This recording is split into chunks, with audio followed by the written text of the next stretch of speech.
कथा कहानियाँ चैनल में आप सबका स्वागत है। संकट चौथ का व्रत भगवान गणेश जी को समर्पित माना गया है। इस व्रत को करने से संतान की रक्षा होती है और लंबी आयु की प्राप्ति होती है। आइए जानते हैं संकट चौथ का व्रत, डेट, मुहूर्त। साल का पहला संकष्टी चतुर्थी व्रत माघ मास में रखा जाएगा। माघ महीने में पड़ने वाली संकष्टी चतुर्थी व्रत को संकट चौथ कहा जाता है।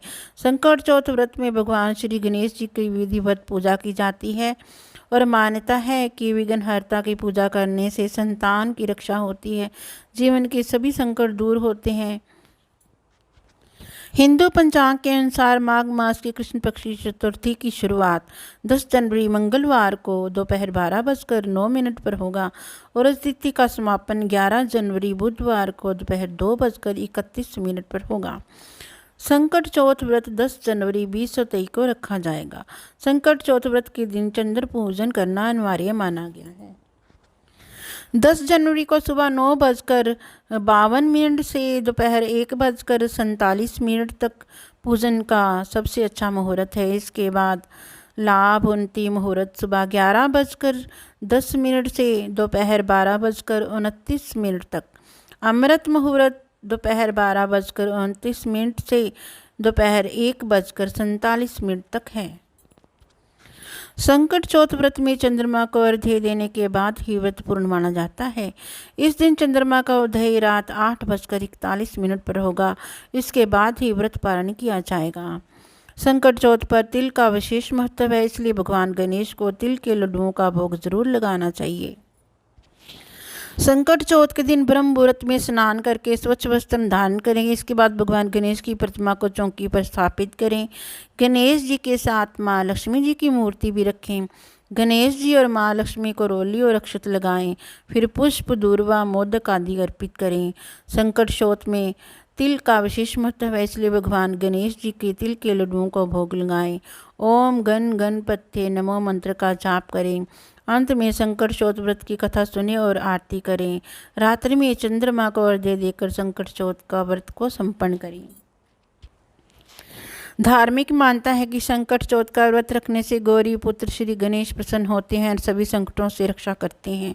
शास्त्रों में माघ माह की चतुर्थी का सबसे अधिक महत्व बताया गया है, क्योंकि इस दिन भगवान गणेश ने भगवान शिव जी और माता पार्वती की परिक्रमा की थी। जो लोग संकट चौथ के दिन विघ्नहर्ता श्री गणेश जी की पूजा करते हैं, उनकी सभी मनोकामनाएं पूर्ण होती हैं। इनकी कथा इस प्रकार है। शंकर भगवान जी की कथा। इसके पीछे ये कहानी है कि माँ पार्वती एक बार स्नान करने गई। स्नान घर के बाहर उन्होंने अपने पुत्र गणेश जी को खड़ा कर दिया और उन्हें रखवाली का आदेश देते हुए कहा कि जब तक मैं स्नान कर खुद बाहर ना आ जाऊं, किसी को भीतर आने की इजाज़त ना देना। गणेश जी अपनी माँ की बात मानते हुए बाहर पहरा देने लगे। उसी समय भगवान शिव माता पार्वती से मिलने आए, लेकिन गणेश भगवान ने उन्हें दरवाजे पर ही कुछ देर रुकने के लिए कहा। भगवान शिव ने इस बात से बेहद आहत और अपमानित महसूस किया। गुस्से में उन्होंने गणेश भगवान पर त्रिशूल का वार किया, जिससे उनकी गर्दन दूर जा गिरी। स्नानघर के बाहर शोरगुल सुनकर जब माता पार्वती बाहर आई तो देखा कि गणेश जी की गर्दन कटी हुई है। ये देखकर वह रोने लगी और उन्होंने शिव जी से कहा कि गणेश जी के प्राण फिर से वापस कर दें। इस पर शिव जी ने एक हाथी का सिर लेकर गणेश जी को लगा दिया। इस तरह से गणेश भगवान का दूसरा जीवन मिला। तभी से गणेश जी की हाथी की तरह सूंड होने लगी। तभी से महिलाएं बच्चों की सलामती के लिए माघ माह के कृष्ण पक्ष की चतुर्थी को गणेश चतुर्थी का व्रत करने लगी। एक अन्य कहानी के अनुसार किसी नगर में एक म्हार रहता था। एक बार जब उसने बर्तन बनाकर आवा लगाया तो आवा नहीं पका। परेशान होकर वह राजा के पास गया और बोला कि महाराज, न जाने क्या कारण है कि आवा पक ही नहीं रहा है। राजा ने राज पंडित को बुलाकर कारण पूछा। राज पंडित ने कहा, हर बार आवा लगाते समय एक बच्चे की बलि देने से आवा पक जाएगा। राजा का आदेश हो गया। बलि आरंभ हुई। जिस प्रकार की बारी होती, वह अपने बच्चे में से एक बच्चा बलि के लिए भेज देता।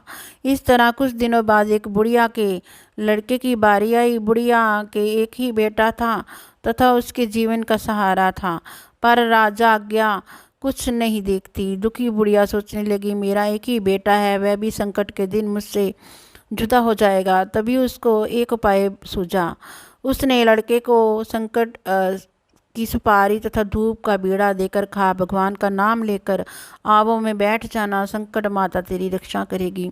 संकट के दिन बालक आवा में बिठा दिया गया और बुढ़िया सकट माता के सामने बैठकर पूजा प्रार्थना करने लगी। पहले तो आवा पकने में कई दिन लग जाते थे, पर इस बार संकट माता की कृपा से एक ही रात में आवा पक गया। सवेरे कुम्हार ने देखा तो हैरान रह गया। आवा पक गया और बुढ़िया का बेटा जीवित व सुरक्षित था। सकट माता की कृपा से नगर के अन्य बालक भी जी उठे। ये देख नगरवासियों ने माता सकट की महिमा स्वीकार कर ली। तब से आज तक सकट माता की पूजा और व्रत का विधान चल रहा है। एक अन्य कथा इस प्रकार है। एक बुढ़िया थी, वह बहुत ही गरीब और दृष्टिहीन थी। उसने एक बेटा और बहू थे। वह बुढ़िया सदैव गणेश जी की पूजा किया करती थी। एक दिन गणेश जी प्रकट होकर उस बुढ़िया से बोले, बुढ़िया माँ, तू जो चाहे सो मांग ले। बुढ़िया बोली, मुझसे तो मांगना ही नहीं आता, कैसे और क्या मांगूं। तब गणेश जी बोले, अपने बहू बेटे से पूछकर मांग ले। तब बुढ़िया ने अपने बेटे से कहा, गणेश जी कहते हैं कि तू कुछ मांग ले, बता मैं क्या मांगूं। पुत्र ने कहा, माँ तू धन मांग ले।